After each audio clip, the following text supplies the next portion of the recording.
Hello, and welcome to episode number 19 of The Checkdown, brought to you by The Painted Lines. I'm your host, Shane Half, and you can follow me on Twitter at @halfandhalf_TPL. Smash that subscribe button on YouTube and follow us on Twitch. So let's get into it. Today, we are continuing our NFC East positional power rankings, looking at the linebackers. And so if you missed the defensive line or any of our offensive rankings, be sure you check out those videos here on YouTube. At number 1, we have the Dallas Cowboys. And no team values linebacker like the Dallas Cowboys. In 2016, they spent the 34th pick in the draft on Jalen Smith. 2 years later, in 2018, they spent a first-round pick on Leighton Vander Esch. And then this offseason, they signed Keanu Neal, who will likely play some sort of strong safety hybrid linebacker role for them. And they spent a first and a fourth-round pick on Micah Parsons and Jabril Cox. How this team plans to get all of these guys on the field is anyone's guess. But again, it falls under that hybrid usage that they expect to use this season. Now, Jabril Cox was a great value in the fourth round. He was maybe the best value in the entire draft. He was a great player in coverage a year ago in college. He was targeted 41 times at LSU, and he came away with 3 interceptions and 4 pass breakups. He had 0 touchdowns allowed, and he was called for no penalties in coverage all season long. The Parsons pick was more of a panic move in response to the top 2 cornerbacks coming off the board. I don't think the Cowboys saw any circumstance where one of those top 2 cornerbacks wasn't there for them, and they just panicked a little bit. Now, these offseason moves, the signing of Neal, the drafting of the 2 linebackers, they could indicate feelings towards Jalen Smith and Leighton Vander Esch, who have both regressed heavily over the last 2 seasons. Leighton Vander Esch has regressed due to health issues. He's missed 6 games a year ago and 7 games the year before that. And it culminated in the Cowboys declining his 5th-year option earlier this offseason. And so this could be his last season in Dallas. Jalen Smith fell out of the first round in 2016 because of injuries. But after spending a rookie season rehabbing, he hasn't missed a game. But since signing his new contract, he has just regressed on field, and to the point he's become a complete liability in coverage. This bears out in the PFF rankings, who graded Smith 54.2 last season and Leighton Vander Esch a 50.6. It is a given that Micah Parsons will be a starter this year for the Cowboys, but Jabril Cox could see significant time if Smith and Vander Esch both continue to struggle. This is a very talented group of linebackers in Dallas, and Dallas really needs them to shine because they are surrounded by a lackluster pass rush and secondary. At number 2, we have the Washington football team.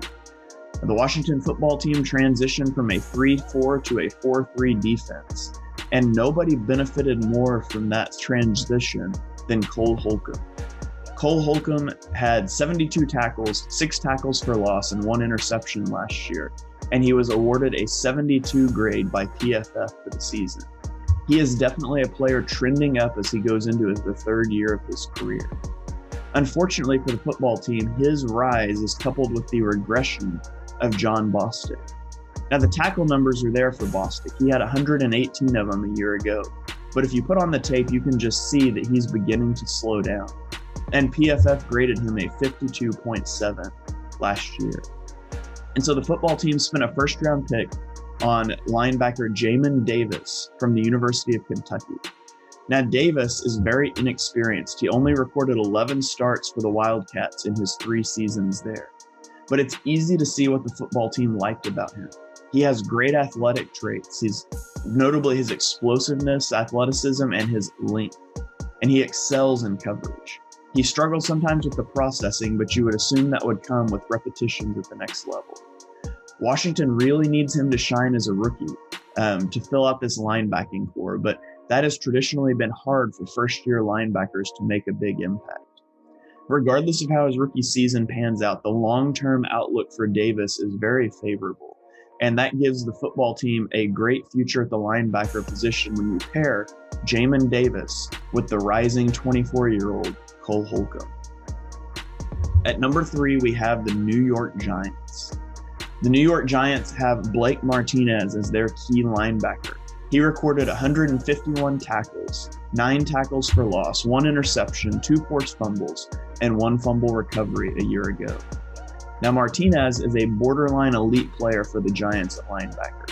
He had a career year in 2020, and he has the 3rd most defensive stops in the league over the last 2 years combined.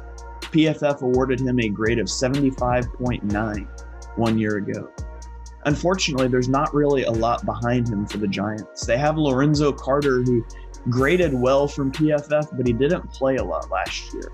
And he probably projects to be a full-time starter this year for the Giants. And if you look down the list at their 2020 production for their 2021 depth chart, it's very lacking. Outside of Martinez, only 1 player in their starting depth chart and their first layer of backups, so 2 deep on the depth chart, only 1 guy had over 35 tackles last year, and it was Martinez. They spent a 2nd-round pick on Azeez Ojulari, but for the purposes of this series, he was considered with the pass rushers, and he will likely be a starting outside linebacker pass rush specialist for the Giants in 2021. And at number 4, we have the Philadelphia Eagles. We talked about how the Cowboys overvalue linebacker. The Eagles are on the other side of the spectrum, chronically undervaluing the linebacker position. They have not selected an off-ball linebacker with a 1st or 2nd-round pick since 2012, when they took Michael Kendricks in the 2nd round. Before that, you have to go all the way back to 2001 to see the last time that the Eagles selected an off-ball linebacker in one of the first 2 rounds of the draft. And it's not just that they don't draft linebackers, they don't pay them either. Last year, their long snapper made more than their highest paid linebacker. And that bared out in the results on the field, as in 2020, opposing quarterbacks had a rating of 113.9 when targeting Eagles linebackers. And so after having the worst linebackers in the league, the Eagles set out to fix the position this offseason, and they spent a total of 0 draft picks on the position so they could make room to draft 4 defensive linemen. Maybe they thought that the addition by subtraction, by getting rid of Nate Gerry, was enough. They did go on to sign Eric Wilson to a 1-year deal, but Wilson was bad in Minnesota last year, and he'll hope to get back on track for the Eagles. They have Alex Singleton, who is a tackle machine, and he's a fan favorite, but I believe fans overvalue him simply because he is not Nate Gerry. He's not a total liability, but his ceiling is likely that of a replacement level starter. And so the projected starters for 2021 for the Eagles are Eric Wilson, TJ Edwards, and Alex Singleton. A year ago, their PFF grades were Wilson recorded a 53.5, TJ Edwards a 66.5, and Alex Singleton a 58.9. Hopefully this new defensive coaching staff under Jonathan Gannon will be able to unlock better linebacker play than Jim Schwartz's staff, or it could be another long season for this defense. That'll do it for episode number 19 of The Checkdown. Make sure you subscribe here on YouTube so you don't miss the next episode, and drop a comment down below. Let me know what you think. Which team has the best and the worst linebackers in the NFC East?